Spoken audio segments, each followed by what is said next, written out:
திமுக பயன்படுத்திய சொல் அந்த காரணத்துக்காக ஒன்றிய அரசு இருக்கு இல்லங்க, அதுக்குள்ள அது திமுக பயன்படுத்திய சொல். இந்த சனாதனம், ஒன்றியம், இது போன்ற விஷயங்களை அரசியல் செய்யும்.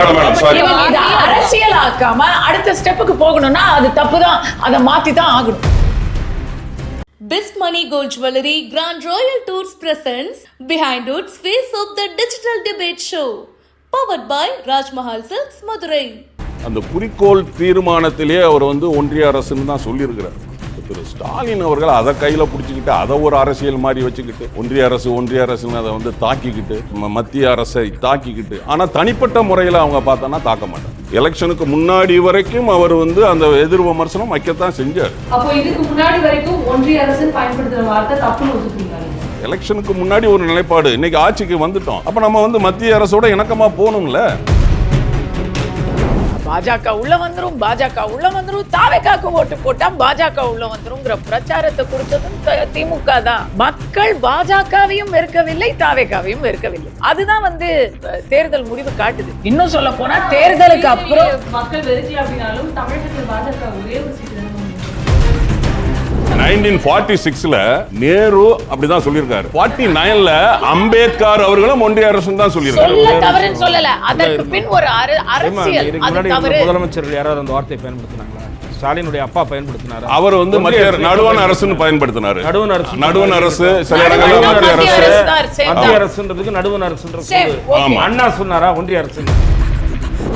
டிஎம்கேவோட கூட இருந்த அத்தனை குரூப்பும் இங்கதான் உட்கார்ந்து இருக்காங்க போது மொத்தமா டிஎம்கேவா மொத்தமா சந்திரமுகியா மாறக்கூடாதுங்கிறதுனால அவங்க பயன்படுத்திய சொற்களை அடியோட வேறு இருக்கணும். உண்மைதான்.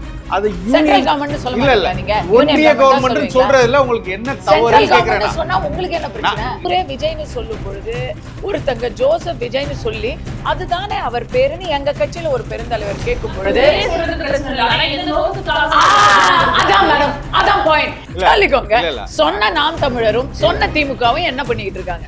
இல்ல நீங்க அப்ப பாஜக நான் சொல்லணும் ஒரு சீட் தான் வாங்குனீங்க, நீங்களும் இங்க தோத்துட்டீங்க. நீங்களே தாவேகாவுடைய கொள்கை என்னன்னு சொல்லிட்டீங்கன்னா இந்த விவாதம் தாவேகாவோட மதசார்பின்மை, சமூக நீதி கொள்கை, கட்சியோட கொள்கைங்கிறது வேற, ஆட்சிங்கிறது வேற, தமிழக அரசு வேற. அப்படின்னா ஆட்சிக்கு வரும்பொழுது கொள்கையானது மாறும். நேயர்களுக்கு வணக்கம். பிஹைண்ட் வுட்ஸின் ஃபேஸ் ஆஃப் விவாத மேடைக்கு வரவேற்பது நான் மஞ்சுளா கோவிந்தன். முதலமைச்சர் விஜய் தலைமையிலான தாவேக அரசு ஆட்சி அமைந்ததிலிருந்தே அவருடைய ஒவ்வொரு செயல்பாடும் விவாதத்திற்குள்ளேயே உள்ளாகி வருகிறது. அந்த வகையில் பிரதமர் மோடி அவர்களுக்கு அவர் எழுதிய ஒரு கடிதத்தில் இந்திய அரசு என்று குறிப்பிட்டிருந்ததை சுட்டிக்காட்டி தற்பொழுது மற்றும் ஒரு விவாதமும் வரிசையில் நீண்டு கொண்டே சென்று கொண்டிருக்கிறது. இது குறித்து விவாதிக்க நம்முடைய இன்று 4 சிறப்பு விருந்தினர்கள் இணைந்திருக்கின்றனர். முதலாவதாக மூத்த பத்திரிகையாளர் துக்ளக் ரமேஷ் அவர்கள், பாஜகவிலிருந்து திருமதி கஸ்தூரி அவர்கள், தாவேகாவிலிருந்து மிசை ராஜேந்திரன் அவர்கள், நாம் தமிழர் கட்சியை சார்ந்த சசிகுமார் அவர்கள். மூத்த பத்திரிகையாளரான துக்ளக் ரமேஸ்வர் அவர்கிட்ட இருந்து ஸ்டார்ட் பண்ணலாம் அப்படின்னு நினைக்கிறேன். தொடர்ந்து ஒன்றிய அரசு அப்படிங்கிற வார்த்தையே பயன்பாட்டில் இருந்த நிலையில இன்னைக்கு முதல்வர் விஜய் அவர்கள் எழுதப்பட்ட ஒரு கடிதத்துல இந்திய அரசு அப்படின்னு குறிப்பிட்டிருந்த ஒரு வார்த்தையை நம்ம எப்படி எடுத்துக்கலாம் சார்? இது ஒரு முக்கியமான விஷயமே கிடையாது. ஏன்னா இது ஒரு திராவிட முன்னேற்ற கழக அரசு, அதில் ஏதோ ஒரு மலிவான மகிழ்ச்சி அடைந்தது. ஒன்றிய அரசு என்று அழைப்பதன் மூலம் ஏதோ இந்திய அரசினுடைய மதிப்பு குறைந்துவிடும் என்று கருதி கேட்டால் அதற்கு ஒரு லிட்ரல் டிரான்ஸ்லேஷன் யூனியன் கவர்மெண்ட்ன்றது ஒன்றிய அரசு தான் என்று சொல்லுவது என்பது it was not in good taste. அவர்கள் அதை செய்து கொண்டிருந்தார்கள். மத்திய அரசு என்பது இந்திய அரசு தான், கவர்மெண்ட் ஆஃப் இந்தியா தான், கவர்மெண்ட் ஆஃப் யூனியன் கிடையாது. ஆகவே இது ஒரு பெரிய விஷயமே கிடையாது. இந்தியாவினுடைய அனைத்து மாநிலங்கள் சம்பந்தப்பட்ட பல்வேறு முக்கியமான அதிகாரங்கள் மத்திய அரசிடம்தான் இருக்கின்றன. இவர்கள் நீண்ட காலமாக மாநில சுயாட்சியெல்லாம் கேட்டு ஓய்ந்து விட்டார்கள். மத்தியிலே அதிகாரத்தில் இருந்த சமயத்தில் அதை பற்றியெல்லாம் கவலைப்படவே இல்லை. மத்தியிலே 10 ஆண்டு காலம் திராவிட முன்னேற்றக் கழகம் அதிகாரத்தில் இருந்தது.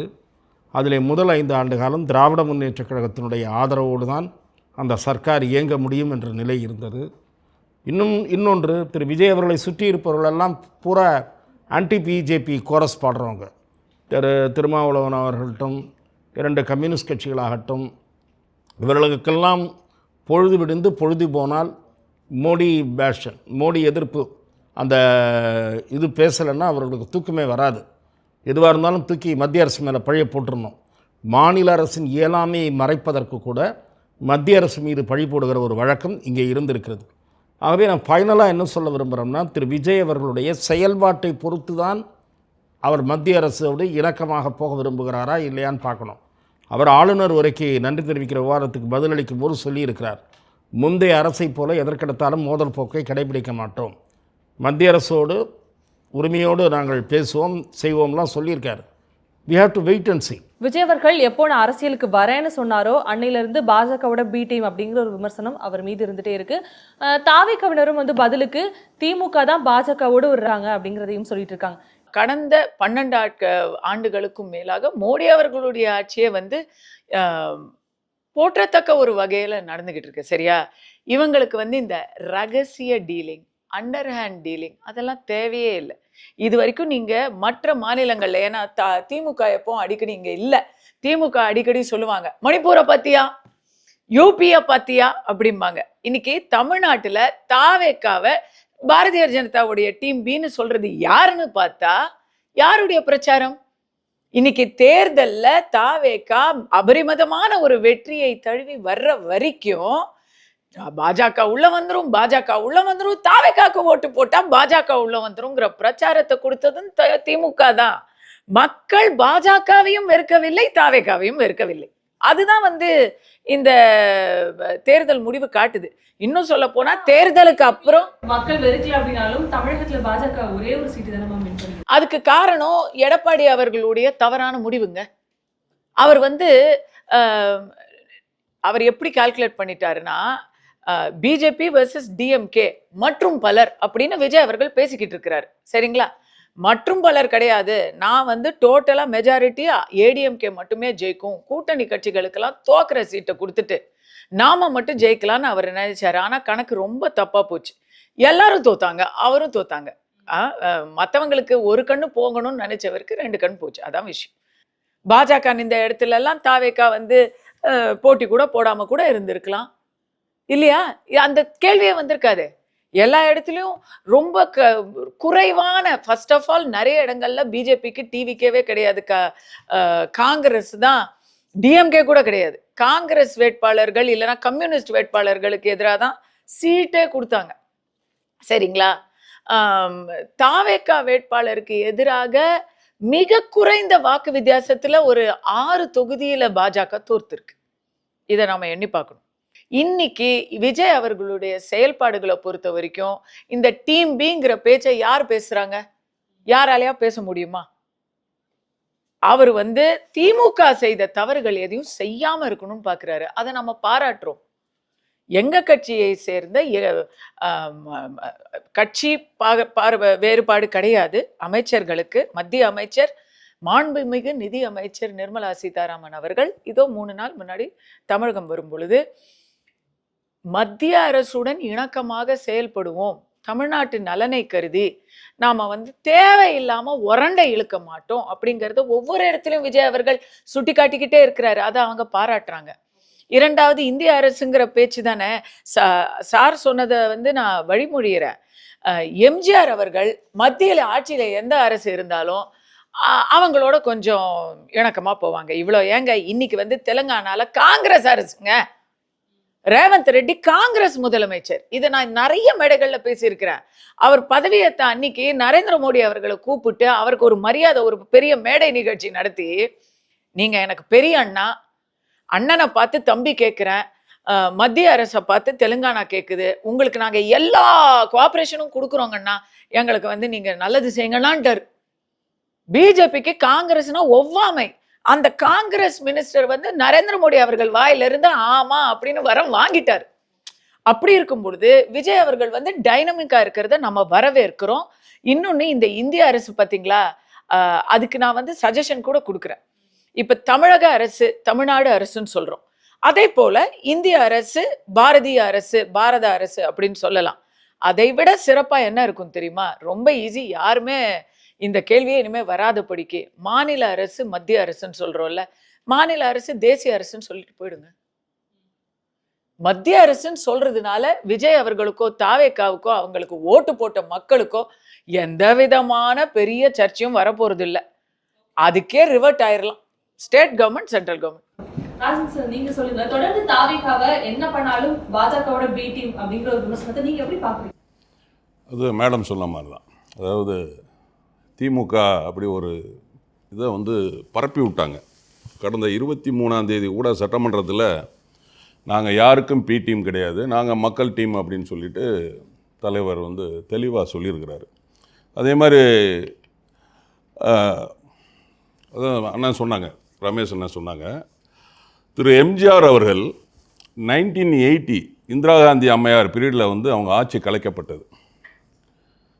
82 திருப்பத்தூரில் ஒரு பை எலெக்ஷன் வந்தது. காங்கிரஸ் அண்ணா வால்மீகி கவுண்டர்லாம் அவர் வந்து இறந்து போனார்.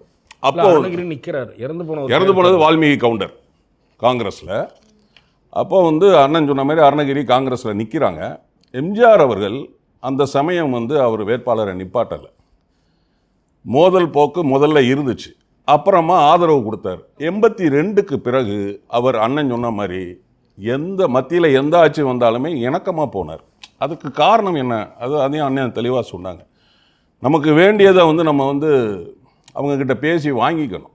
அதுக்காக நம்மளுடைய மாநில இறையாண்மையையும் நம்மளுடைய அதிகாரத்தையும் நம்ம விட்டு கொடுக்காமல் நமக்கு தேவையானதை வாங்கிக்கணும். ஸோ இப்போ வந்து அதே மாதிரி கலைஞர் அவர்களும் அது மோதல் போக்கு இந்திரா காந்தி அம்மா மதுரைக்கு வரும்போது கல்லெல்லாம் தூக்கி அடித்தாங்க. அதிலிருந்து 6 மாதம் கழித்து நேருவின் மகளே வருக நிலையான ஆட்சி தருகன்னு சொல்லி அவங்க அண்டர்ஸ்டாண்டிங் ஆனாங்க. ஸோ மாநிலத்தில் ஆளுகின்ற அரசு, நம்ம வந்து அண்ணன் சொன்ன மாதிரி ஒன்றியம் அப்படிங்கிறது 23 ஜூன் 2021 திரு ஸ்டாலின் அவர்கள் அதை கிளப்பி விட்டார். ஒன்றிய அரசு இப்படின்னு கிளப்பி விட்டு, ஆக்சுவலி வந்து நேரு பொறுப்பில் இருக்கும்போது 1946 ஐ திங்க் அந்த குறிக்கோள் தீர்மானத்திலே அவர் வந்து ஒன்றிய அரசுன்னு தான் சொல்லியிருக்கிறார். இப்போ திரு ஸ்டாலின் அவர்கள் அதை கையில் பிடிச்சிக்கிட்டு அதை ஒரு அரசியல் மாதிரி வச்சுக்கிட்டு ஒன்றிய அரசுன்னு அதை வந்து தாக்கிக்கிட்டு அந்த மத்திய அரசை தாக்கிக்கிட்டு, ஆனால் தனிப்பட்ட முறையில் அவங்க பார்த்தோன்னா தாக்க மாட்டாங்க. அதுக்கு உதாரணம் நம்ம சொல்லலாம். கலைஞருடைய அந்த 100 ரூபாய் நாணயத்தை வந்து அப்போ யாரை வச்சு வெளியிட்டாங்க? பிஜேபியில் இருக்கிற திரு ராஜ்நாத் சிங்கை வர வச்சு தான் வெளியிட்டாங்க. ஸோ அவங்களுக்குள்ள தனிப்பட்ட முறையில் மோதல் பண்ண மாட்டாங்க, பட் இதை வச்சு அவங்க அரசியல் பண்ணுவாங்க. அதே மாதிரி 6/11/2017 தினத்தந்தி பவளவில் 6/11 தானே 2017 ஐ திங்க். அப்போ வந்து திரு மோடி அவர்கள் கலைஞரை வீடு தேடி போய் பார்த்தார். புரியுதுங்களா? ஸோ நம்ம வந்து நம்மளுடைய இறையாண்மையையும் நம்மளுடைய அதிகாரத்தையும் கெடுக்காத வண்ணம் மத்திய அரசு இருந்ததுன்னா நம்ம மத்திய அரசுல வந்து பேசுறது ஒன்றும் தப்பு கிடையாது. இப்போ நமக்கு அண்ணன் சொன்ன மாதிரி மத்திய அரசு பேசுறது தப்பு இல்லையா சார்? ஆனா வந்து தேர்தலுக்கு முன்னாடி வரைக்குமே விஜய் அவர்கள் வெளியிட்டிருந்த பல அறிக்கையில ஒன்றிய அரசு தான் குறிப்பிட்டு பேசியிருக்காங்க. ஆமா, இப்போ நீங்க சொன்ன மாதிரி 3 நாளைக்கு முன்னாடி NLC அந்த பங்கு வெளியாருக்கு விற்கக்கூடாதுங்கிற அந்த கடிதத்தில் தான் அவர் வந்து அதை வந்து இந்திய அரசுன்னு எழுதியிருக்கிறாரு. அதுக்கு முன்னாடி வரைக்கும், அது எலெக்ஷனுக்கு முன்னாடி வரைக்கும் அவர் வந்து அந்த எதிர் விமர்சனம் வைக்கத்தான் செஞ்சார். அது வந்து நம்ம மாற்றுக்கிறதே கிடையாது. அதுதான் சொல்லிட்டார்ல 3 நாளைக்கு முன்னாடி அந்த NLC பங்கு கடிதத்தில் வந்து சொல்லிட்டார். அதில் அது என்ன தப்பு இருக்கு? இந்திய அரசுன்னு சொல்றதுல என்ன தப்பு இருக்கு? மத்திய அரசுன்னு சொல்றதுல என்ன தப்பு இருக்கு? அப்போ இதுக்கு முன்னாடி வரைக்கும் ஒன்றிய அரசுன்னு பயன்படுத்துற வார்த்தை தப்புன்னு ஒத்துக்கிறீங்க நீங்க? ஏங்க தப்புன்னு நம்ம எப்படி ஒத்துக்க முடியும் சார்? அதாவது மேடம், எலெக்ஷனுக்கு முன்னாடி ஒரு நிலைப்பாடு, இன்னைக்கு ஆட்சிக்கு வந்துட்டோம். அப்போ நம்ம வந்து மத்திய அரசோட இணக்கமாக போகணும்ல. மத்திய அரசோட இணக்கமாக போனால் தானே நமக்கு வேண்டிய கல்வி நிதியாகட்டும், விவசாய மேலாண்மை நிதியாகட்டும், இல்லை எந்த ஒரு திட்டத்தையும் நம்ம வந்து கேட்டு வாங்க முடியும். அது நம்ம மோதல் போக்கையே கடைப்பிடிச்சிட்டு இருக்க முடியுமா? இணக்கமான ஒரு போக்கு அப்படின்னா மத்திய அரசு என்ன திட்டம் கொண்டு வந்தாலும் அதை வரவேற்கக்கூடிய, மத்திய அரசு மாநிலத்துக்கு பயன்பெறக்கூடிய எந்த திட்டமாக இருந்தாலும் வரவேற்கிறது தப்பு ஒன்றும் இல்லையே. புதிய கல்விக் கொள்கை சார், புதிய கொள்கை ஏற்கனவே ஒரு பிரைம் மினிஸ்டரை பார்க்கும்போது சொல்லியிருக்கிறாரு, எங்களுக்கு மும்மொழி கொள்கையை திணிக்காதீங்க, எங்களுக்கு 2 மொழி கொள்கை தான் வேணும்னு சொல்லியிருக்கிறாருல. அது போக கல்வி நிதி 3000 கோடி எங்களுக்கு வேணும்னு சொல்லியிருக்கிறாரு. அதில் தெளிவாக இருக்காங்கல்ல, 2 மொழி கொள்கை அப்படிங்கிறதுல தான் தெளிவாக இருக்கிறார்ல. இந்த ஐடி கார்டு விஷயம் ஒன்று இப்போ பரபரப்பாக போயிட்டு இருக்குல்ல சார், செங்கோட்டையன் அவர்களால் சொல்லப்பட்ட ஒரு விஷயம். ஆமாம், ஜாதி மதம் வந்து அதுவுமே அந்த புதிய கல்விக் கொள்கையில குறிப்பிடப்பட்டிருக்கு அப்படின்னு சொல்லி முன்னாள் பள்ளி கல்வித்துறை அமைச்சர் அன்பில் மகேஷ் அவர்கள் சுட்டிக்காட்டியிருக்காரு. இல்லை, அதுதான் இப்போ வந்து திரு ராஜ்மோகன் அவர்கள் சொல்லிட்டாரு. இப்போ அதில் வந்து நாங்கள் வந்து குறிப்பிட மாட்டோம் அப்படின்னு சொல்லிட்டாரு. புரியுதுங்களா? அதனால் அதில் குறிப்பிட மாட்டாங்க. அதே மாதிரி மேடம் ஒரு விஷயம் சொன்னாங்க, அழகாக சொன்னாங்க. ரேவந்த் ரெட்டி ஆந்திரா தெலுங்கானாவில் மத்திய அரசோட இணக்கமாக போயிருக்கிறாங்க. அதே மாதிரி பீகார்லேருந்து பிரிஞ்சு வந்த ஜார்க்கண்டில் ஹேமந்த் சோரன் அவரும் காங்கிரஸ் தான், அவரும் மத்திய அரசோட இணக்கமாக தான் போகிறார். ஏன் 10 நாளைக்கு முன்னாடி வந்த கேரளாவில் வந்த சதீஷன் காங்கிரஸ் முதலமைச்சர், அவரும் இணக்கமாக தானே போகிறாரு. காங்கிரஸில் இருக்கிறவங்களே, அதாவது பிஜேபிக்கு டெட் அகெயின்ஸ்டாக இருக்கிற காங்கிரஸே இணக்கமாக போய் அந்த பிஎம்ஸ்ரீ திட்டத்தை கூட 3 ஸ்டேட்லேயும் வந்து இம்ப்ளிமெண்ட் பண்ணியிருக்காங்களே. அப்படி காங்கிரஸ் முக்கியமான எதிரியே வந்து அவங்க வந்து அவங்களுடைய ஸ்டேட்டுக்கு தேவையானதை வாங்கும்போது ஏன் விஜய் சார் வாங்கக்கூடாது? வாங்கணும். ஏன் வாங்க கூடாது இல்ல, வாங்கணும், மாறணும். அவர் இப்ப மாறிட்டாருன்னு நீங்க கேக்குறீங்க, மாறணும். அதுதான் நீங்க அந்த குறுக்கிடுக்கிறதுக்கு மன்னிக்கணும். ஒன்றிய அரசுன்னு தேர்தலுக்கு முன்னாடி சொன்னாரு, இப்ப மாறிட்டாருன்னு கேக்குறீங்கல்ல. தேர்தலுக்கு முன்னாடி சொன்னது தப்புதாங்க. தப்பா ஒன்றிய அரசுங்கிற சொல் வந்து தப்பான்னு கேட்டா நான் தப்புன்னு சொல்லுவேன். திமுக பயன்படுத்திய சொல் அந்த காரணத்துக்காக ஒன்றிய அரசுங்கிறது தானே மேம் இருக்கு. இல்லங்க, அதுக்கு இல்ல, அது திமுக பயன்படுத்திய சொல். இந்த சனாதனம், ஒன்றியம், இது போன்ற விஷயங்களை திமுக அரசியல் செய்யுது. இவங்க இதை அரசியலாக்காம அடுத்த ஸ்டெப்புக்கு போகணும்னா அது தப்புதான், அதை மாத்தி தான் ஆகணும். அது அரசியலா இருக்க கூடாது. அந்த இடத்துல ஒரு விஷயம், ஆர்டிகல் 1ல புரியுதுங்களா, இந்திய அரசியலமைப்புல ஒன்றியம் தான் சொல்லியிருக்கிறாங்க. புரியுதுங்களா? 1946ல நேரு அப்படிதான் சொல்லியிருக்காரு. 49ல அம்பேத்கர் அவர்களும் ஒன்றிய அரசு தான் சொல்லியிருக்காரு. அதற்கு பின் ஒரு அரசியல். முதலமைச்சர்கள் யாராவது அந்த வார்த்தையை பயன்படுத்தினாங்களா? ஸ்டாலினுடைய அப்பா பயன்படுத்தினாரா? அவர் வந்து மத்திய நடுவண் அரசுன்னு பயன்படுத்தினாரு. நடுவண் அரசு, சில இடங்கள்ல மத்திய அரசுன்றதுக்கு நடுவண் அரசுன்ற சொல்லு அண்ணா சொன்னாரா? ஒன்றிய அரசு 1967ல சொல்லியிருக்காரு. எங்க ஒன்றிய அரசு பாராளுமன்றத்தில் சொல்லி இருக்கிறாரு. இதை திரு ஸ்டாலின் அவர்கள் சட்டமன்றத்தில் பேசியிருக்கிறார். இல்ல சார், 1967 அவர் எம்பியா இருக்கும்போது ஒன்றிய அரசுன்னு பார்லிமெண்டத்தில் சொல்லியிருக்கிறாருன்னு திரு ஸ்டாலின் அவர்கள் இருக்கு சட்டமன்றத்தில். சிறப்பு. இங்கிலீஷ்ல சொன்னதா அவர் தமிழ்படுத்தி சொல்றாரு. அது காமராஜர், ராஜாஜி அவர்களுக்கெல்லாம் இல்லாத அறிவு ஆற்றலோட இவங்க ஒன்றிய அரசு பயன்படுத்துறத நியாயம்னு சொல்ல. இந்த அரசியல தவறு இல்ல. என்ன அந்த வார்த்தையில என்ன மகிழ்ச்சி? வார்த்தையில அதெல்லாம் ஒண்ணுமே இல்ல. இவங்க வார்த்தையில உங்களுக்கு என்ன மகிழ்ச்சி? இல்ல, இவங்க அந்த மாதிரி ஒரு அரசியல் பண்றாங்க. மத்திய அரசு வந்து மத்திய அரசு வந்து ஒன்றிய அரசு, மாநில அரசு பஞ்சாயத்து, பஞ்சாயத்துகளின் கூட்டாட்சினா ஒத்துக்குவீங்களா? அது ஒத்துக்க மாட்டேன். பஞ்சாயத்துகளின் தலைமை ஆட்சி கிடையாது நான் சொல்றேன். ஏன்னா நிறைய பஞ்சாயத்துகள் ஹெட் இவங்க தான். இல்ல, அது என்ன வார்த்தை இல்லங்க. இன்னொரு விஷயம் என்னன்னா, தாவேகா தனியா போட்டியிடும் போது இந்த ஒன்றிய அரசு போன்ற தவறான ஒரு அரசியல் சிந்தனையை ஒரு இடத்துல பயன்படுத்தி இருக்கலாம். பட் நான் கேட்கிறேன், இன்னைக்கு வந்து கட்சியே வந்து பிஜேபி 2.0 இல்ல மேடம், டிஎம்கே 2.0 மாதிரி இருக்கு. அங்க இருந்து அத்தனை பேரும் இங்க தான் இருக்காங்க. அது காலத்தின் கட்டாயம். எல்லாருக்கும் வந்து ஒரு கூட்டணி ஆட்சி வந்துருச்சு, அது புரியுது எனக்கு. கம்யூனிஸ்ட் இங்கதான் இருக்காங்க, காங்கிரஸ் இங்கதான் இருக்காங்க, முஸ்லிம் லீக் இங்கதான் இருக்காங்க, ஏடிஎம்கே மொத்தமாவே இங்கதான் இருக்கு. சோ இப்படி இருக்கு அது. ஆனா அவங்க ஆட்சியில இல்ல, ஆட்சியிலும் அதிகாரத்திலும் டிஎம்கேவோட கூட இருந்த அத்தனை குரூப் இங்கதான் உட்கார்ந்து இருக்காங்க போது மொத்தமா டிஎம்கேவா, மொத்தமா சந்திரமுகியா மாறக்கூடாதுங்கிறதுனால அவங்க பயன்படுத்திய சொற்களை அடியோட வேறு இருக்கணும். உண்மைதான். நாம் தமிழர் கட்சி வெளியிடக்கூடிய பல அறிக்கைகள்ல தொடர்ந்து பல வருஷமாவே ஒன்றிய அரசு இந்த ஒரு சொல் தான் வந்து பயன்படுத்தப்பட்டிருந்துச்சு. ஆனா இப்போ அது இந்திய அரசா உருமாறி இருக்கு. இந்த ஒரு ஸ்டேட்மெண்ட் எப்படி பாக்குறீங்க?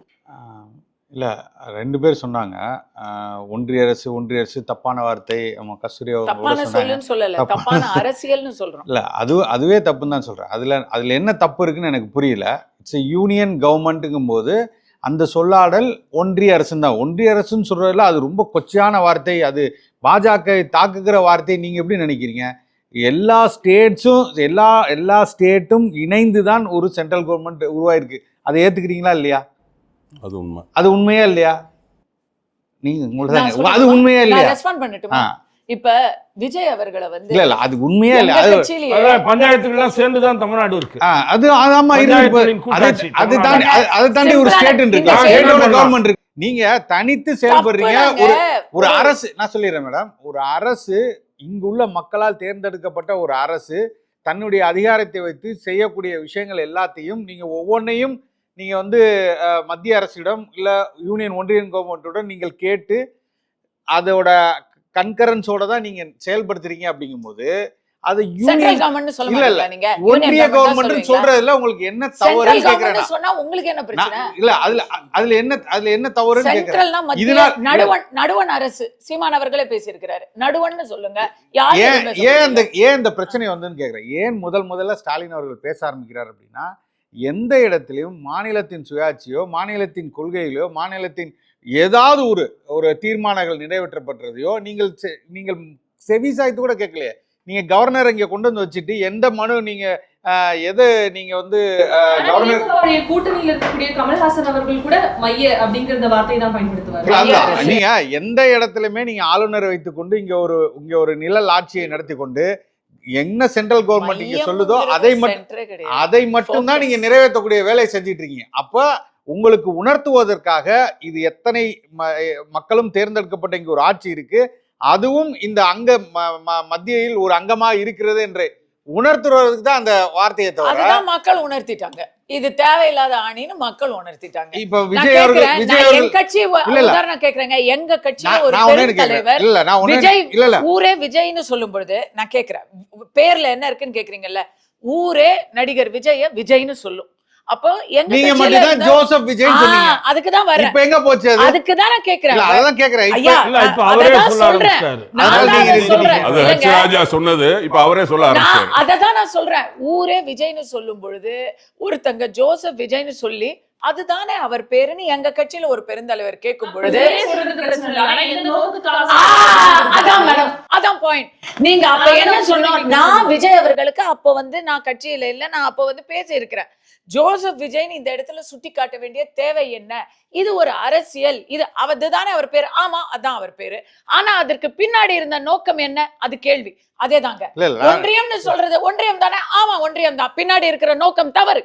நோக்கம் என்ன தவறுன்னு கேக்குறேன். என்ன தவறுன்னு கேக்குறேன். பிரிவுங்க.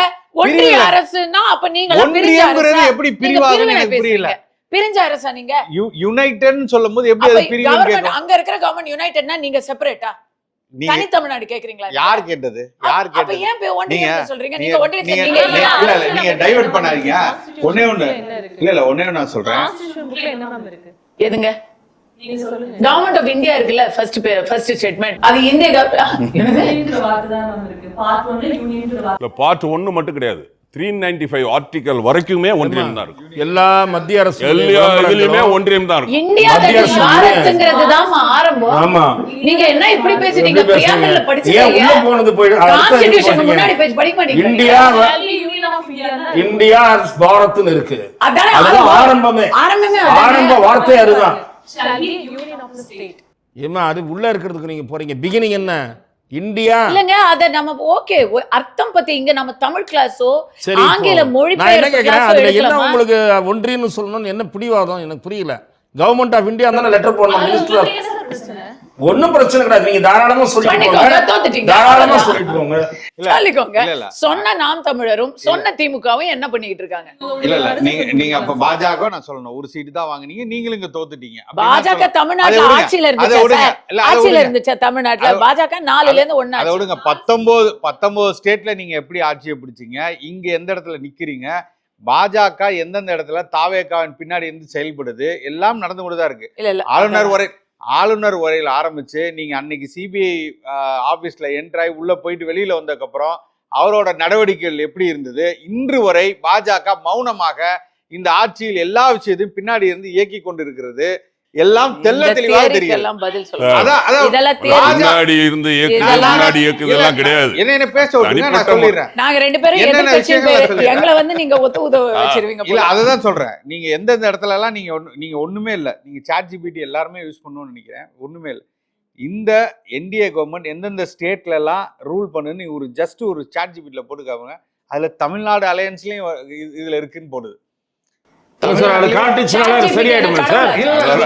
அது சொன்னா சரியாயிடும். என்ன சார் அது? இல்ல கூகுள் நிறைய தப்பு இருங்க. கூகுள்ல இருங்க நான் சொல்லிடுறேன். கூகுள் மேப்ஸ் போட்டு போனீங்கன்னா சில இடத்துல வண்டி பள்ளத்துல கொண்டு போய் விட்டு வருது. என்ன சொல்றேன், அந்த அளவுக்கு எல்லாரும் தவறுதான். மேடம் எனக்கு திருமணம் ஆகலன்னு சொல்லுங்க மேடம். நான் இன்னைக்கு வரைக்கும் ஆளுநர் உரைக்கு அப்புறம் நன்றி தெரிவித்ததுக்கு அப்புறம் கூட இன்னைக்கு ஐயா சொன்னார்ல ஐடி கார்டில் வந்து சாதியை போடணும், மதம் போடணும், இந்த மாதிரி ஒவ்வொரு இடத்துலையும் அவர்கள் கொண்டு வந்து திணித்து கொண்டு தான் இருக்காங்க. அந்த இடத்துல எல்லாம் எங்க எதிர்ப்பு கிளம்புதுன்னு பாக்குறாங்க. அது வரைக்கும் அமைதியா இருக்காங்க.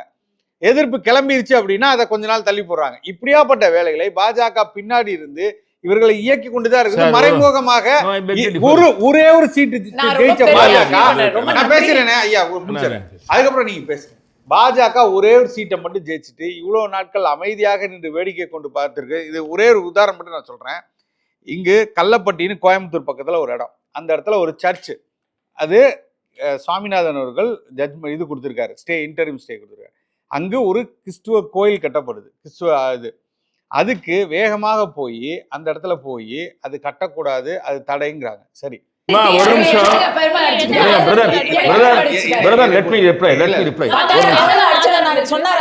நிமிஷம் மஞ்சுளா, அது நீதிமன்றம் நான் வரல, ஒரு நிமிஷம் இருங்க. நான் 2 உதாரணம் மூலமா அவருக்கு மறுப்பு தெரிவிக்க விரும்புறேன். பாரதிய ஜனதா இந்த அரசின் பின்னால் இருக்கிறது என்பது அபத்தமான குற்றச்சாட்டு. ஏன் சொல்றேன்னு கேளுங்க. இந்த அரசும் திராவிட முன்னேற்ற கழகத்தின் பாதையில் தான் போய்கொண்டிருக்கிறது. இது என்னுடைய ஆதாரபூர்வமான விமர்சனம். திருப்பரங்குன்றம் மலையிலே தீபத்தூணிலே தீபம் ஏற்ற வேண்டும் என்று 2 நீதியரசர்கள் கொடுத்த தீர்ப்பு, அந்த தீர்ப்பை திராவிட முன்னேற்ற கழகம் கடைசி வரை மதிக்கவில்லை. கண்டெம்ட் ஆஃப் கோர்ட்ல கமிஷனர் போய் பாக்ஸ்ல ஏறினார். போலீஸ் கமிஷனர் பாக்ஸ்ல ஏறி ஸ்டிக்கர்ஸ், கலெக்டர் மேல ஸ்டிக்கர்ஸ். இருங்க சார், இருங்க நான் சொல்றேன்.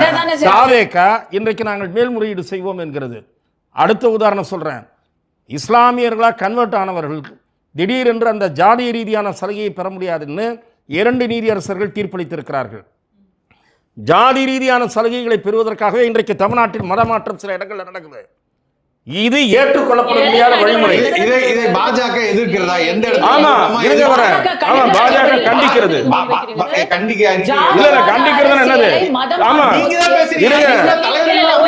இல்ல தலைவர் அமைதியா இல்ல. இருங்க, எந்த அடிப்படையில் இருங்க. இவர் நாம் தமிழர் கட்சியை சேர்ந்த நம்முடைய சகோதரர். இந்த 2த்துக்கும் பதில் சொல்லணும். இந்த 2லும் தாவேகாவினுடைய நிலைப்பாடு நீதியரசர்கள் வழங்கிய தீர்ப்புக்கு எதிரான நிலைப்பாடு. பாரதிய ஜனதா கட்சி தீபத்தூணில் தீபம் ஏற்றி ஆக வேண்டும் தொன்று தொட்டு இருந்த வழக்கம் இடையிலே கைவிடப்பட்டிருக்கிறது. சிறுபான்மை தாஜா அரசியலை திராவிட முன்னேற்ற கழக அரசியல் செய்து கொண்டிருந்தது என்பதுதானே குற்றச்சாட்டு, பாரதிய ஜனதாவின் குற்றச்சாட்டு. நான் அதிலே முழுக்க உடன்படுகிறேன். சிறுபான்மை தாஜா அரசு, அதனால இது வந்து திமுகவோட பிடி சொல்றீங்க.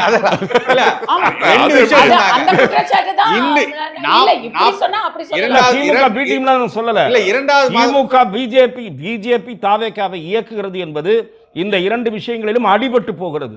இன்று வரை நீங்க இந்த தாவேகா அரசு, நீங்க திமுக அரசு இருக்கும்போது எவ்வளவு மூர்க்கமாக அந்த திருப்பரங்குன்றம் விஷயத்துல பாஜக நடந்துகிட்டது, சொன்னதுக்கு நான் வரவேற்கிறேன். மூர்க்கத்தனமான நிலைப்பாடு இல்ல, அந்த நிலைப்பாடு இருந்தீங்க, நியாயமான நிலைப்பாடு. இன்னைக்கு என்ன நிலைப்பாடுன்னு தான் நான் கேக்குறேன். இன்னைக்கு தாவேகா அரசாங்கத்துக்கு பாஜக எந்த இடத்தில் இருக்கிறது என்று கூட தெரியவில்லை. ஒரே ஒரு சீட்டு ஜெயிச்சாலும் பாஜக மித்த மாநிலங்களில் என்னென்ன வேலைகள் செய்திருக்கின்றது என்று பாரதிய ஜனதா மிக தெளிவாக சொல்கிறது. அங்கேதான் தீபம் ஏற்ற வேண்டும். எப்படி கட்சிகளை பிரித்து தன்னுடைய நிலைப்பாடை இது பண்ணி கட்சிகளை ஒண்ணு பல எம்எல்ஏக்களை இந்த மாதிரி செயல்கள் குதிரை பேரம் நடக்கவில்லை என்று மகாராஷ்டிரா இருக்கா, இல்ல மித்த மாநிலங்கள் நடக்காம இருந்திருக்கா? அத்தனைக்கும்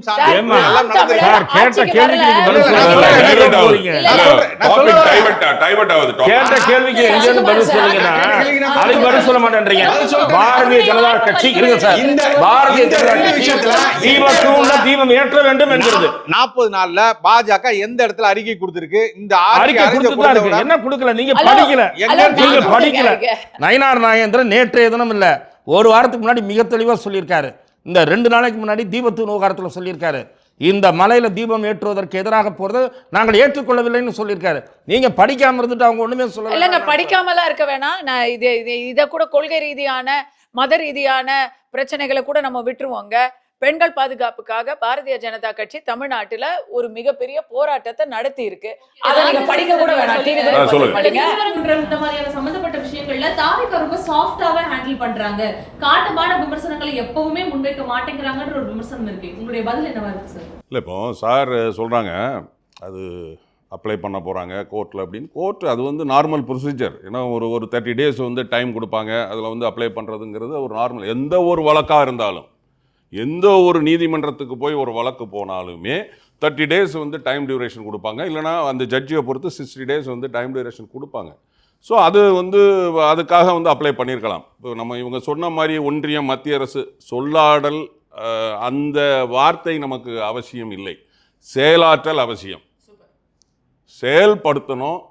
நம்ம மத்திய அரசோட இணக்கமாக இருந்து நமக்கு வேண்டிய நிதிகளை நம்ம வாங்கணும். அண்ணன் சொன்னார் பிஜேபி ஒரு சீட்டு தானே, என்ன நீங்கள் அரசியல் பேசுகிறீங்க? ஒரு சீட்டு இல்லைனாலும் அரசியல் பேசுகிறீங்க. நீங்கள் ஒரு சீட்டு இருக்கிறதுனால அரசியல் பேசலாமே, தப்பு கிடையாது. யார் வேணாலும் ஜனநாயகத்தில் அரசியல் பேசலாம். நீங்க அப்படிதான் சொன்னீங்க. இல்லங்க, நான் நியாயமா பேசுறேன், டிரான்ஸ்பரண்டா பேசுறேன், நான் கரெக்டா பேசுறேன். அவர் சார் சொன்னாரு ஒரு சீட்டு பிஜேபி அப்படின்னு சொல்றாங்க. இல்ல ஒரு சீட்டு இருந்தாலும் இல்லட்டாலும் அரசியல் எந்த கட்சி வேணாலும் பேசலாம். இல்ல பேசுறது சொல்ல பேசலாம் தான் நான் சொல்றேன். இந்த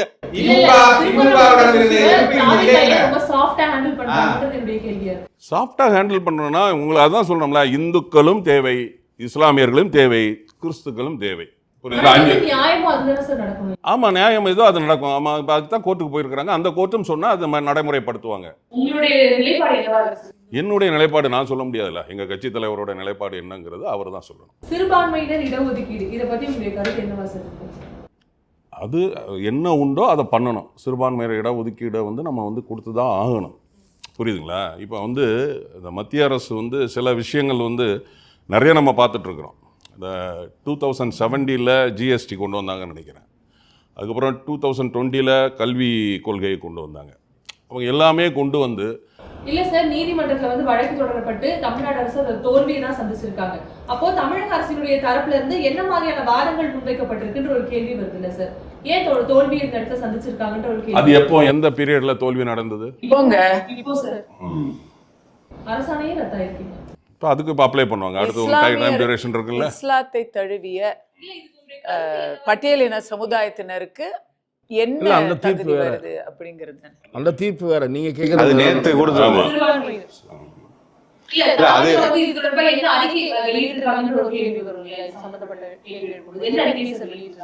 இது வரைக்கும் ஏதோ அறிக்கை வெளியிட நிர்மல் சொல்லியிருக்கிறாரு. நிர்மல்குமார் தான் பேட்டியில சொல்லியிருக்கிறாரு. அவர் தானே சட்ட அமைச்சர். இல்ல அவர் நாங்கள் இது சம்பந்தமா கலந்து பேசி முடிவு எடுப்போம். கோர்ட்டுக்கு போவோம். டெசிஷன் இன்னும் எடுக்கல. முஸ்லிம் அரசை ஆதரிக்கக்கூடிய, இந்த ஆட்சியில் பங்கு வகிக்கக்கூடிய இந்திய யூனியன் முஸ்லீம் அவங்க அழுத்தம் கொடுக்குறாங்க. வெளியே இருக்கக்கூடிய இந்த அரசை எதிர்க்கக்கூடிய கட்சிகளும் புது கவர்மெண்ட் தானேங்க, புது கவர்மெண்ட் தானே இது. 45 நாள் தானே வந்து இது ஒரு மிஸ்டேக் இருக்கு அப்படின்னு கேட்கும்போது நியூ கவர்மெண்ட் 40 நாள் தான் ஆயிருக்கு அப்படின்னு சொன்னாங்க. இப்போ நீங்களும் அதை ஆதரிக்கிறீங்க? இல்ல ஆதரிக்கிறது இல்ல. அவர் வந்து பேட்டி டிவில பேட்டி கொடுத்திருக்காருல, நிர்மல்குமார் கொடுத்திருக்காரு சார். கவர்மெண்ட் தான் அவங்களுக்கு எந்த பிரச்சனை வந்தாலும் அதுக்கு தயாராக அவங்க இல்ல. இதான் உண்மை. அதை அவங்களே ஒத்துக்குவாங்க. அவங்க சொல்றாங்க, ஒத்துக்கிறது இல்ல. எங்களுக்கு புது கவர்மெண்ட் 6 மாசம் டைம் கொடுங்கன்னு சிஎம் விஜய சொல்லிட்டாரு. அவங்க வந்து யாருக்குமே அரசியல் அனுபவமே கிடையாது. அரசியல் தயார் பாதி பேர் ரசிகரா இருந்தவங்க எல்லாம் இன்னைக்கு வந்து மினிஸ்டரா இருக்கிறாங்க. அவங்களுக்கு தெரியாது. நிர்மல்குமார் அப்படி கிடையாது. பாஜகலேயே பல வருடங்கள் இருந்தவர். அவர் வந்து இன்னைக்கு சட்ட அமைச்சரா இருக்கிறாரு. அதிமுக போனவர். அதிமுக அவருக்கு வந்து நேரத்துக்கு ஏற்ப என்ன செய்யணும் அப்படிங்கிறது நெளிவு சுழிவுகள் தெரியும், மற்றவங்களுக்கு தெரியாது. ஆனா ஒண்ணு, எல்லாருக்கும் யார் மனதும் புண்படாம அவங்களுக்கு ஓட்டு போட்ட மைனாரிட்டிஸுக்கெல்லாம் வந்து எந்த விதமான அநியாயமும் நடக்காம சரியா நடக்கணும்ன்றத அவங்க முயற்சி பண்றாங்கங்கிற அளவுல இப்ப விடுறோம். உங்களோட பேட்டி கொடுத்திருக்காருல, அவர் டிரான்ஸ்பரண்டா பேட்டி கொடுத்திருக்காரு. இல்ல நான் என்ன சொல்றேன், எப்போதுமே வந்து நான் திருப்பி சொல்றேன், ஐயாக்கு அது கோபம் இருந்தாலும் சரி எனக்கு பிரச்சனை இல்லை. பாஜக ஒன்று நேரடியாக தன்னுடைய மூக்கை நுழைக்கும், அது நடக்க பார்க்கும். இல்லைன்னா பின்னாடி இருந்து கூட தன்னை வைத்து இயக்க. ஏற்கனவே நம்ம என்ன சொன்னோம், பாஜக வந்து திமுக கொடுக்கக்கூடிய அழுத்தங்களால் சில விஷயங்கள்ல நேக்கு போகா இருக்கிற அன்பில் மகேஷ் மேலேயும் இந்த பிரச்சனை இருந்து NEP நேஷனல் எஜுகேஷன் பாலிசியில கொஞ்சம் கொஞ்சமாக உள்ள கொண்டு வராங்க. மும்மொழி கொள்கையா இருக்கட்டும், இல்லை இந்த சிக்ஷா இதுக்கு ஃபண்டுக்காக சில விஷயங்களை அவங்க விட்டு கொடுக்குறாங்க அப்படிங்கிற மாதிரி பேச்சுக்கள் அடிபட்டுச்சு. திமுக பின்னாடி இருந்து அழுத்தம் கொடுக்கு. அதுக்கு பல காரணங்களுக்கு அவர்கள் மேல் ஊழல் குற்றச்சாட்டு இருந்தது, இதை வைத்துக்கொண்டு. ஆனால் இதெல்லாம் தாண்டி இன்னைக்கு தாவேகா நேரடியாகவே இந்த பாஜகவின் அனுக்கிரக பார்வைக்குள்ள வந்து அவர்கள் செய்யக்கூடிய வேலைகள் எல்லாம் தொடர்ச்சியாக பின்னாடி இருந்து இயக்கி கொண்டிருக்கலாங்கிறது தான் எல்லாருடைய பார்வையும். அப்படி கிடையாது. இல்ல மேடம், நான் இதுக்கு ஒரு அப்ஜெக்ஷன் பண்றேன். அப்படி பார்த்தா விடுதலை சிறுத்தைகள் இங்க வந்திருக்காங்க, காங்கிரஸ் மெயின் எதிரி இங்க வந்திருக்காங்க, கம்யூனிஸ்ட் 2 பேரும் இங்க வந்திருக்காங்க. அப்ப இவங்க எல்லாம் சேர்ந்து இப்ப பிஜேபிக்கு எல்லாம் ஒத்து ஊதுறாங்களா? நீங்க இல்ல அப்ப காங்கிரஸ் பி டீமா?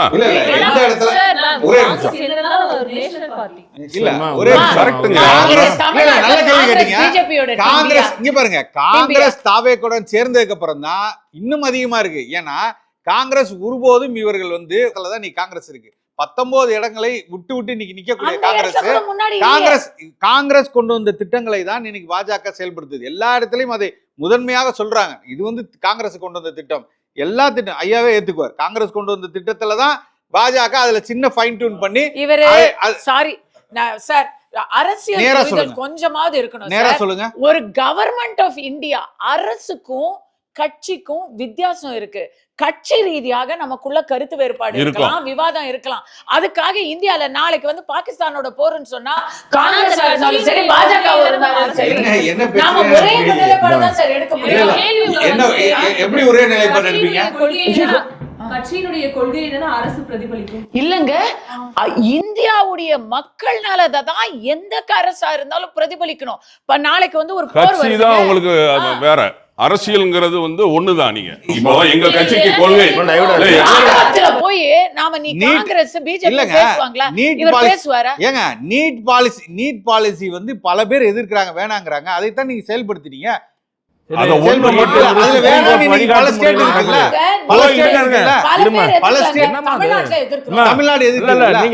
நான் என்ன சொல்றேன், திராவிட முன்னேற்ற கழகத்தையும் அதே கேள்வியை நான் திராவிட முன்னேற்ற கழகத்தை நோக்கி வச்சேன், நாம் தமிழரை நோக்கி வைக்கிறேன். Go knock the doors of Supreme Court. Supreme கோர்ட்டுடைய கைடன்ஸ்ல நடக்குது. தமிழ்நாட்டுல பெரிய பாதிப்பு ஏற்படுது. ஒரு நிமிஷம், காவிரி பிரச்சனை மேகதாது பிரச்சனை வருது. அப்ப என்ன சொல்றீங்க? சுப்ரீம் கோர்ட்ல போய் சரியான புரிதலோடு பேசணும்.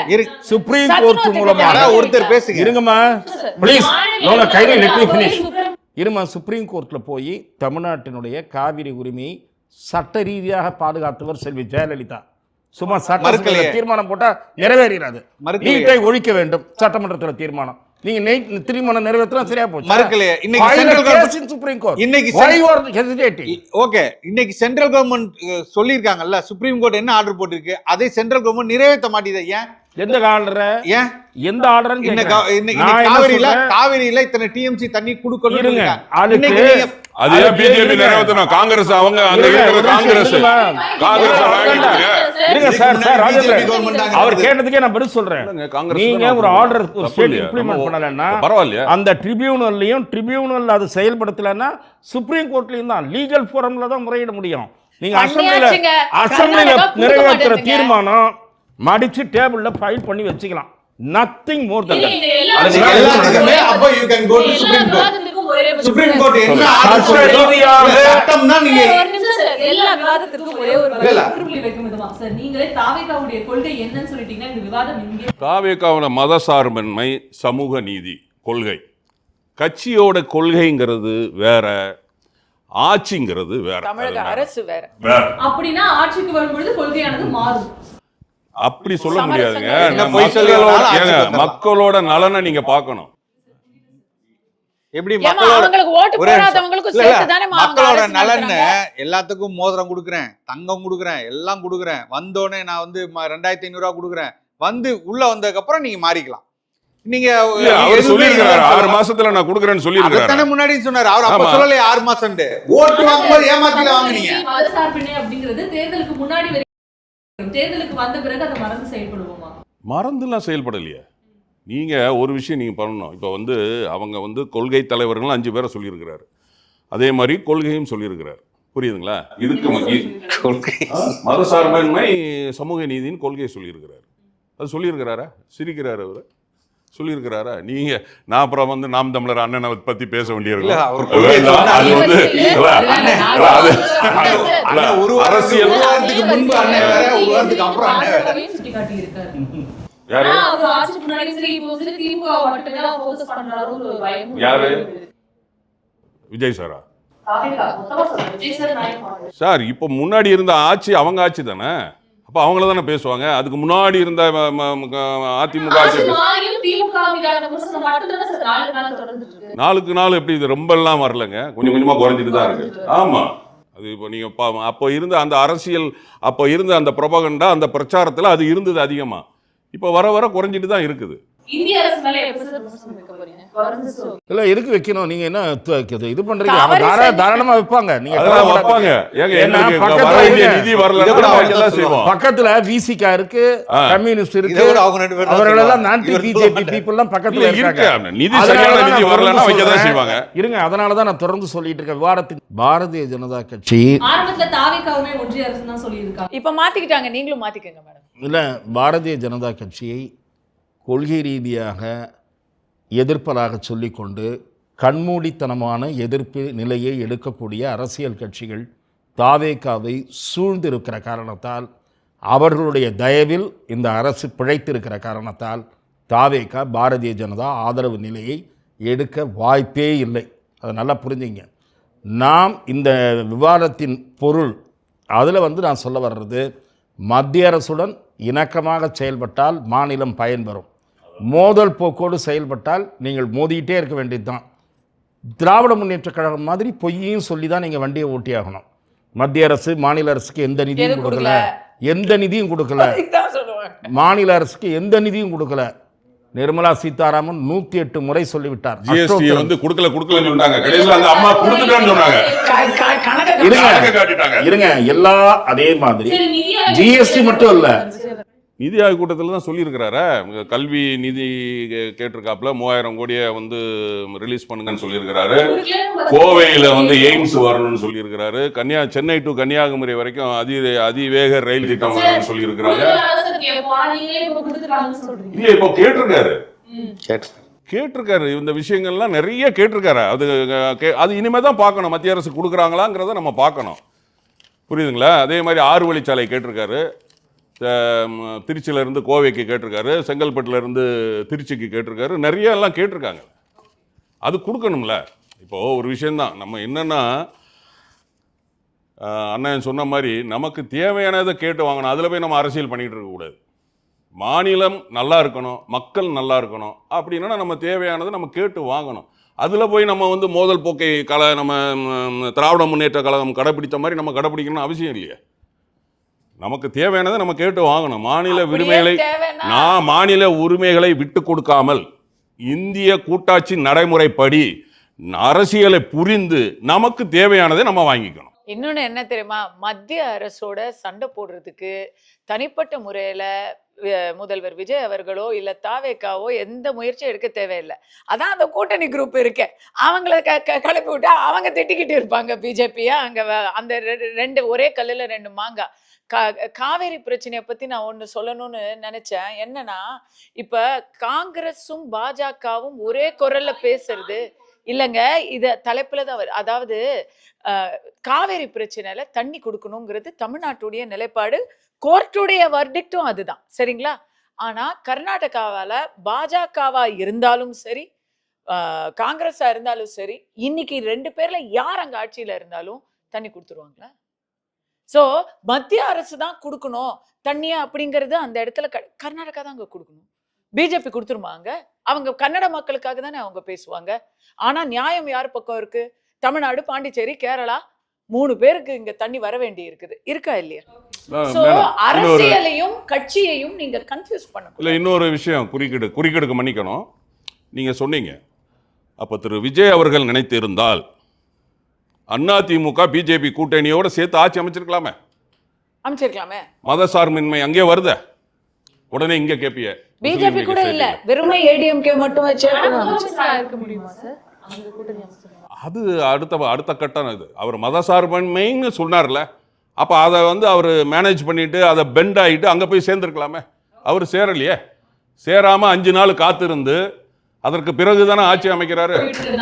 நிகழ்ச்சியோட நிறைவு பகுதிக்கு வந்திருக்கும்.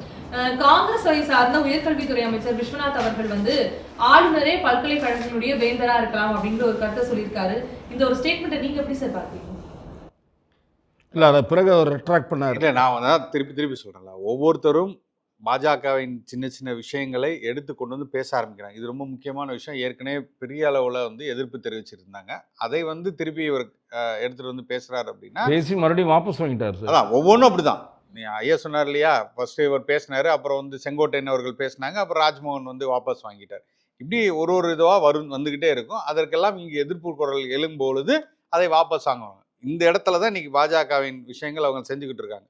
என்இபிலையும் அதே மாதிரி தான் வரும். இன்னைக்கு வந்து ஐயா சொன்ன மாதிரி அந்த சங்கரா சிக்ஷா இருக்கு இல்லையா, அதையும் கொஞ்சம் கொஞ்சமாக அவர்கள் வந்து இந்த மும்மொழி கொள்கையிலேருந்து இப்போ இல்லை நாங்கள் இருமொழி கொள்கை தான் சொல்லி நிற்கிறாங்க.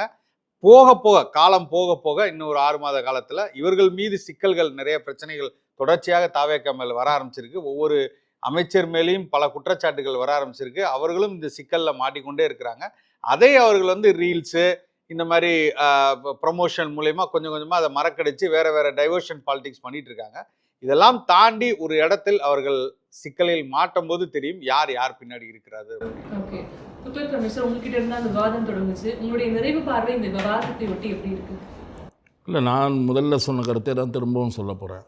மத்திய அரசின் எதிர்ப்பு நிலையில்தான் தாவேகா இருக்கிறது. பாரதிய ஜனதாவுக்கும் தாவேகாவுக்கும் தொடர்பு இருப்பதாக நான் துளியும் பார்க்கலை. ஏன்னா பாரதிய ஜனதா எதிர்ப்பு சக்திகள் தான் தாவேகா அரசை முட்டுக் கொடுத்துட்ருக்காங்க. ஆனால் அவர்களுடைய ஆதரவு எத்தனை காலம் நீடிக்கும் என்கிற சந்தேகம் திரு விஜய் அவர்களுக்கு இருக்கிற காரணத்தால் கட்சி தாவல் நடவடிக்கைகளை ஊக்குவிக்கிறார். ஆகவே தான் அதிமுக உடைப்பு வேலைகள் நடைபெறுகின்றன. இந்த கம்யூனிஸ்டுகள் எப்போது வேண்டுமானாலும் ஆதரவை வாபஸ் வாங்குவார்கள் என்கிற கவலை தாவேகாவை சூழ்ந்திருக்கிற காரணத்தால் தான் அதிமுகவில் இருந்து ஆள் பிடிக்கிற வேலையை தாவேகா பார்த்து கொண்டிருக்கிறது. ஆகவே கம்யூனிஸ்டுகள் அவர்கள் கூர்மையாக விமர்சிக்கக்கூடியவர்கள். திரு திருமாவர்கள் ஒரு விஷயத்தில் விமர்சிக்கிறார், ஒரு விஷயத்தில் விமர்சிக்க மாட்டேன்றார். இரண்டு விஷயமுமே விமர்சிக்கத்தக்கவை. அண்மையில் நடந்த 2 விஷயமே. ஒன்று வந்து நம்முடைய திரு மு.க. ஸ்டாலின் அவர்களை பற்றி திரு விஜய் அவர்கள் செய்த விமர்சனம், அப்பாவை காணும் என்பது அவர் வகிக்கிற பதவிக்கு பொருத்தமான பேச்சு அல்ல. அதை திருமாவளவன் கண்டித்திருக்கிறார். அதே போல் கண்டிக்க வேண்டிய மற்றொரு விஷயம், விஜய் அவர்களுடைய திரைப்படத்தை தயாரித்தார் என்கிற ஒரே தகுதியின் அடிப்படையில் ஒருவருக்கு தமிழக அரசின் டெல்லி பிரதிநிதி பதவி தரப்படுகிறது. தமிழக அரசின் டெல்லி பிரதிநிதி பதவி என்பது நல்ல அரசியல் அனுபவம் உள்ளவர்களுக்கு தர வேண்டிய பதவி. ஏனென்றால் மாநில அரசுக்கும் மத்திய அரசுக்கும் இடையிலே இருக்கக்கூடிய முக்கியமான நிலுவையில் இருக்கக்கூடிய திட்டங்கள், கடித போக்குவரத்தை அதை கேரி செய்து கொண்டு அதை ஃபாலோ பண்ண வேண்டிய வேலை டெல்லியில் அவருக்கு. தமிழக அரசின் டெல்லி அனுபவம் மிக்கவர்கள் அந்த பதவி வகித்திருக்கிறார்கள். இவர் ஜனநாயகன் தயாரிப்பாளர் என்பதை தவிர வேறு எந்த தகுதியும் இருந்ததாக தெரியவில்லை. ஆகவே இது போன்ற இதை வந்து திருமாவளவன் ஆதரிக்கிறார். குழப்பமாக இருக்குது. இந்திய கம்யூனிஸ்ட் கட்சி கண்டிக்கிறது. திருமாவளவன் என்ன சொல்கிறாரு, அவர் ஃப்ரெண்டு, அவர் இஷ்டம், அவர் கொடுத்துட்டு போகிறாருன்றார். அவர் ஃப்ரெண்டுன்னா அவர் ஆஃபீஸில் வேலை கொடுக்கட்டும் சார். அவருடைய சினிமா கம்பெனி, சொந்தமாக கம்பெனி இருந்ததுன்னா கொடுக்கட்டும். இல்லை படம் ஏதாவது ஒன்று தயாரிக்கிறதுக்கு ஃபைனான்ஸ் ஹெல்ப் பண்ணட்டும். நம்மளால் தயாரித்த படத்தை கொண்டு வர முடியல, பாவம் நஷ்டத்தில் இருக்கார், அவர் ஒரு படம் தயாரிக்கட்டும், இவர் பணம் கொடுக்கட்டும். கவர்மெண்ட் பொசிஷனை கொடுக்க முடியாது உங்கள் ஃப்ரெண்டுக்கெல்லாம். ஆகவே இது மாதிரியான விஷயங்களை திரும்ப வந்து மாறுபட்ட நிலை எடுக்கிறார். எதற்காக நான் அதை சொல்கிறேன்னா, இவர்கள் ஆதரவு நிச்சயமற்ற தன்மையை நிலைக்கிற காரணத்தால் அவர் வந்து மாற்றுக் கட்சியில் கொஞ்சம் தூண்டியில் போட்டு இழுக்கிறார். ஆனால் சொன்னால் அவருக்கு கோபம் வருது. அசம்பிளியில் தாவேகாவுக்கு குதிரை பேரன்னு சொன்னாலோ சோஃபா மாடல்னு சொன்னாலோ கோபம் வருது. கோபம் வர வேண்டிய அவசியம் இல்லை. குதிரை பேரம் உள்ளிட்ட பல விமர்சனங்களை தாவேகா மேல வச்சிருக்காங்க. இதையொட்டி உங்களுடைய நிறைவு பார்வையோட நம்ம நிறைவு செய்யலாம். சுருக்கமா ஒரே வரியில உங்களுடைய பதில் சொல்லுங்க. இல்லை, அதுக்கு திரு ஆதவ அர்ஜுனாவே சொல்லியிருக்கிறாரு, இது குதிரை பேர அரசு கிடையாது, குதிரை ஓட்ட அரசு அப்படின்னு. ஏன்னா மற்ற கட்சியெல்லாம் வந்து எம்எல்ஏக்கள்ல வெறும் பஞ்ச்டைலாக்கா மட்டும் தானே இருக்காங்க. இல்லை, நான் தான் சொல்ல வரேன், நான் சொல்லி முடிச்சுக்கிறேன். மற்ற கட்சிகள்லாம் இப்போ பார்த்தீங்கன்னா கூட மதிமுகவில் ஒரு செயற்குழு பொதுக்குழு போட்டு நாங்கள் வந்து இது பண்ண போகிறோம்னா அடுத்த இம்மிடியேட்டாக பார்த்தா சீர்காழி அவர் கோவிந்தராஜ் அங்கே போயிட்டார். செந்தில்வேலு அவர் வந்து அண்ணா அறிவாலயத்துக்கு போயிட்டார். ஸோ இப்போ வெஸ்ட் பெங்காலில் நம்ம பார்த்துக்கிட்டே இருக்கிறோம். வெஸ்ட் பெங்காலில் என்ன நடந்தது, நிறைய இடங்கள்ல என்ன நடக்குது, என்ன நடக்குது அதான் சொல்கிறேன் நான். எம்பி எம்எல்ஏ எல்லாமே வந்து அவங்களுக்கு பிடிக்கலன்னா என்ன ஒரு இயக்கத்துக்கு வர்றாங்க. நான் வந்து இவங்களை வந்து நம்ம தலைவர் வந்து வான்னு கூப்பிடலையே, அவங்களா தானே வர்றாங்க. புரியுதுங்களா? அதே மாதிரி அண்ணன் சொன்னாங்க டெல்லி சிறப்பு பிரதிநிதி, அது வந்து ஒரு கட்சி தலைவர் எடுக்கிற முடிவு. புரியுதுங்களா? அவங்க வந்து இப்போ இவர் வந்து தெரிஞ்சுக்கிட்டு தான் வரணும்னு இல்லை, தெரிஞ்சுக்கலாம் 3 மாசத்துல தெரிஞ்சுக்கலாம். அவர் கட்சியில் பொறுப்பு கிடையாது, பொறுப்புல இல்லை. நம்ம என்னன்னா ஒரு விஷயம் தெரிஞ்சுட்டு தான் பண்ணணும் இல்லையா? தெரிஞ்சுக்கலாமே, அது 1 மாசத்துலயோ 2 மாசத்துலயோ 3 மாசத்துல கூட தெரிஞ்சுக்கலாமே. சார் நல்லா முட்டு கொடுக்குறீங்க, எல்லாருக்கும் தெரியும். ஜனநாயகன் ப்ரொடியூசருங்க, அவர் தமிழ் இல்ல, தமிழ்நாடு இல்ல. இல்ல அதுலயே ஒரு கான்ட்ரோவர்சி போயிட்டு இருக்கு. இல்ல அது கர்நாடகாங்கறாங்க. அவரு அதுக்கு சிடி நிர்மல்குமார் கட்சியில ஒரு உறுப்பினரா தான சார் இருக்கீங்க. உங்களை விட அவருக்கு என்ன சார் தகுதி? நான் கட்சியில வந்து லேட்டஸ்டா தான் வந்திருக்கிறேன் மேடம். புரியுதுங்களா? நான் வந்து 1 மாசம் தான் ஆகுது. இல்ல அவங்க வந்து அதெல்லாம் பார்ப்பாங்கல்ல. ஆனா அவர் கட்சியிலே இல்லையே சார். கட்சியில இல்லைனாலும் கட்சிக்காக உழைச்சிருக்கிறார்ல. அவருடைய இது எலெக்ஷன் கேம்பெயின்ல கூட எலெக்ஷன் படம் எடுத்தா இல்லை, எலெக்ஷன் கேம்பெயின்லாம் கூட ஃபுல்லாவே இருந்திருக்கிறாரு. கவர்னரை போய் பார்க்க போறாரு. இல்லைங்க, எலெக்ஷன் கேம்பெயினுக்கு கூடவே போயிருக்கிறாரு, எல்லாம் இருந்திருக்கிறாரு. நமக்கு தெரியாதுல்ல, திரைமறைவில் என்ன வேலை பார்த்தாருங்கிறது நம்ம உங்களுக்கும் எனக்கும் தெரியாதுல்ல. நான் 1 மாசம் தான் ஆகுது. இல்லை நான் போய் 1 மாசம் தான் ஆகுது. தர்ம சங்கடம் இல்லை, சொல்றேன் நான்.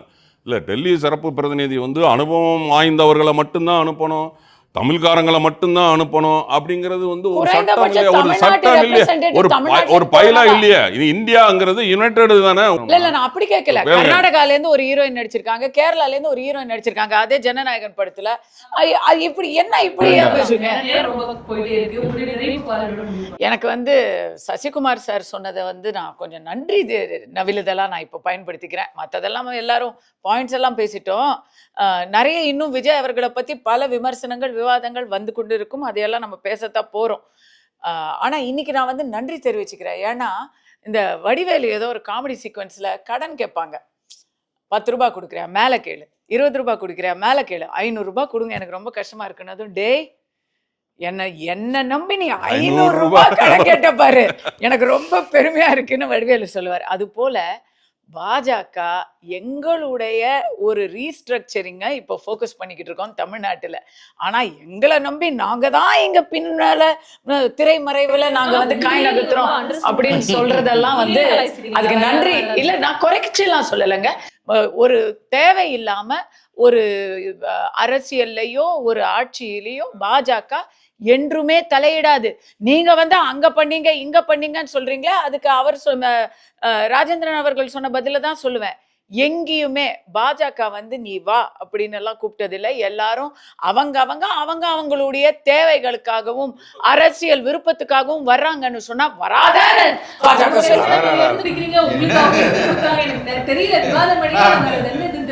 ஏன்னா நாங்க 2 பேரும் சேர்ந்து இருக்கோம்னு சொன்னா எல்லாரும் சேர்ந்து சொல்றோம், அவ்வளவுதான். நாங்க 2 பேரும் சேர்ந்து இல்ல, நாங்க சேர்ந்து சொல்றோம், அவ்வளவுதான். சேர்ந்து இல்ல, ஆனா சேர்ந்து சொல்றாங்க. ஆமாங்க, நிகழ்ச்சியில சேர்ந்து சொல்றேன். நான் சொல்றேன், நாம் தமிழர் கட்சி வந்து காங்கிரஸோட, நாம் தமிழர் கட்சி வந்து திமுகவோட கை கோர்க்க திட்டமிடுகிறது அப்படின்னு சொல்லலாம். இப்ப அது அம்பாசமுத்திரத்துல நடக்க போகுது, நம்ம பார்க்க தான் போறோம். நம்மளாம் சேர்ந்து பார்க்கத்தானே போறோம். அம்பாசமுத்திரத்துல வந்து பொது வேட்பாளர்னு சொல்லிக்கிட்டு இருக்காங்க. இல்லங்க சீமான் இப்ப பொது வேட்பாளர் வந்து திமுக அண்ணா திமுகல வந்து அண்ணனை தான் நிப்பாட்ட போறாங்கன்னு சொல்லிக்கிட்டு இருக்காங்க. அனைவருக்குமே நன்றி. Behind Woods in Face Off the Digital Debate Show. Title sponsor பழைய தங்கத்திற்கு நல்ல விலை கொடுக்கும் சிறந்த நிறுவனம் best money gold. Grand royal tours, உங்க ஒவ்வொரு ட்ரிப்பையும் ஸ்வீட் மெமரிஸ் ஆக்க கிராண்ட் ராயல் டூர்ஸ்க்கு வாங்க. Power by Rajmahal silks Madurai. தொட்டு தொடரும் ஒரு பட்டு பாரம்பரியம் Rajmahal silks Madurai. Best Money Gold Jewelry Grand Royal Tours presents Behind Woods Face of the Digital Debate Show. Powered by Raj Mahal Silks Madurai.